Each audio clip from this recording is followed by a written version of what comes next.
talent management really touches many, many parts of the business. It's not just an HR issue. And in particular, it's going to have a transformational effect on what you do every day. Here's the 4 topics. First, I want to talk a little bit about what's going on in business today and why is this such a big topic in general. Because it turns out that talent management is about as business-focused an HR topic as any. It'll bring you closer to the business problems probably than you've ever been before. Secondly, I want to talk a little bit about how it's transforming the HR organization itself, which many of you are part of. Many of you probably are not a part of HR, but to the degree that you are, or you're in an organization where you're close to an HR function, you'll see what's going on over there.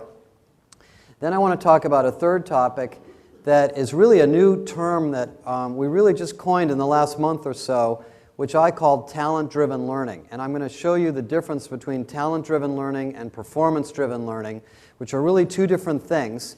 And I think more and more of your time is going to be spent on talent-driven learning programs and talent-driven learning initiatives, which actually give you different things to work on. And then I want to give you a little bit of a roadmap of some of the steps that companies go through to be successful in this area. Okay, so let's talk about the business issues. The first is that there really is a talent shortage. There really is a crisis going on in corporations relative to people. And it's global. It's not just in the United States. It's driven by a number of factors. It's driven by the aging workforce. It's driven by the changing educational system we have in the United States.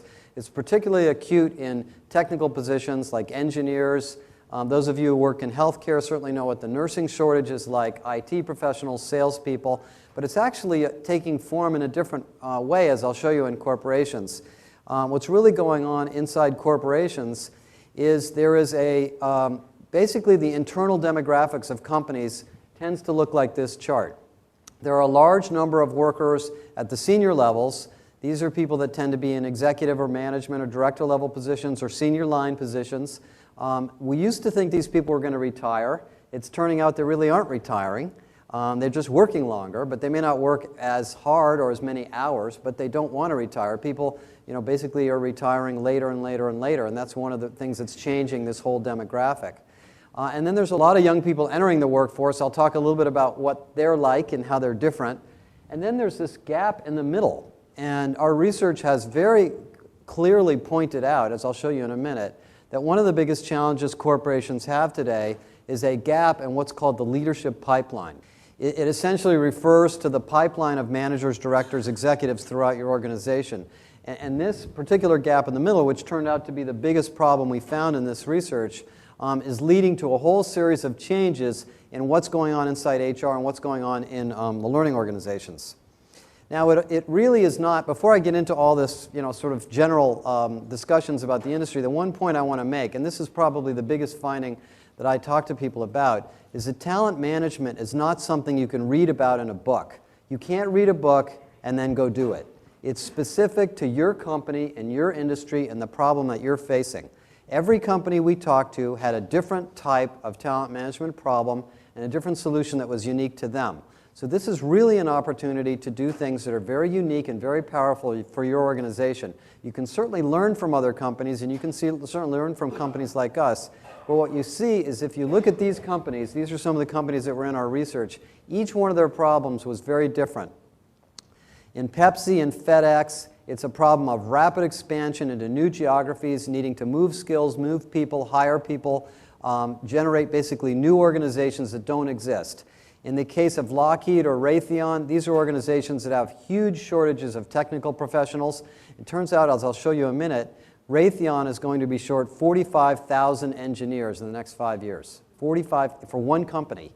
And this is a company that's going through tremendous growth, but they cannot find enough technical people. And there aren't enough engineers, and they have to be US nationals to work at Raytheon, because most of those are federal contracts. So they cannot hire, there are not that many engineers being graduated from school in the United States. So they have to turn to internal development and career planning to solve those problems. AT&T, Marsh, McLennan, Aon, these are companies that are going through restructuring. I read about, Blockbuster was in the paper this morning. You go through a restructuring problem, laying people off, moving people from location to location, product to product, a different type of problem, different type of talent problem. And then in the retail industry, there's a whole litany of problems: retention, hiring people, driving a performance-based culture. And if you look at Starbucks, for example, is there anybody from Starbucks here? I know there is a Starbucks. Starbucks is a Learn.com client. The biggest talent challenge they have is not hiring people to work in the Starbucks retail locations. It's hiring regional directors to work in the regional offices, because those people have to be trained, they have to know the retail business, and there aren't enough of them, and they can't hire them away from other retailers. So the problems change from company to company, and as I go through this, I think what you should think about, and I'll show you a methodology for this, is how can you use these techniques to solve the particular problems in your company that you're facing. Now, the research that we are going to launch in May, which I'm previewing for you, was about a year or so long in study. And what we really did is you know, I like to try to take these things apart and understand them before we come back and produce research. And what we really tried to do is decompose what is going on in talent management, how do companies define it, what are the business drivers behind it, what are the industry variations between company to company, what are the best practices, and then what are the actionable you know, benefits or processes that you can use in talent management that will help your company. And that's what this research was all about. And what we did, just to give you a sense of where the data came from that I'm going to show you, is we interviewed about 700 corporations through a survey, very, very large survey, about 55 VPs of HR through telephone interviews and face-to-face interviews. And then we asked them really 4 things. We asked them all about their business and what are the business challenges they're facing. We asked them about their business-related talent challenges. So based on those business problems, what are the talent problems that are related? And by the way, there are almost no business problems that do not create talent problems. I mean, it's hard to think of one that doesn't eventually turn into a talent challenge.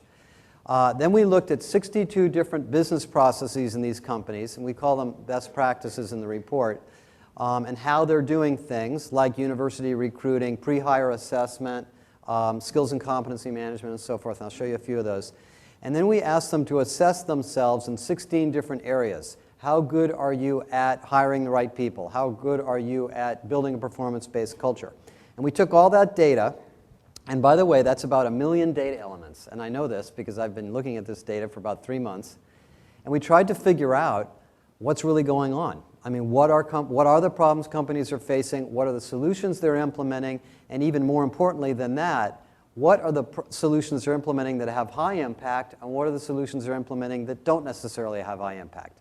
And I'm very excited to say that we actually did find that information. In fact, there's 22 best practices in this report that I'll highlight a little bit today that are what we call the high impact best practices. They're the things that we found if companies do these things, they're likely to have a very high impact on these talent-related challenges. So that's what this study is all about. And let me show you some of the findings. The first and I think most interesting thing to start with is what is really going on in businesses that's causing all this problem. And you know, we used to think, and I certainly thought, that the biggest issue was you know, retirement. But actually what we found in the business side is that companies are basically going through a very interesting squeeze.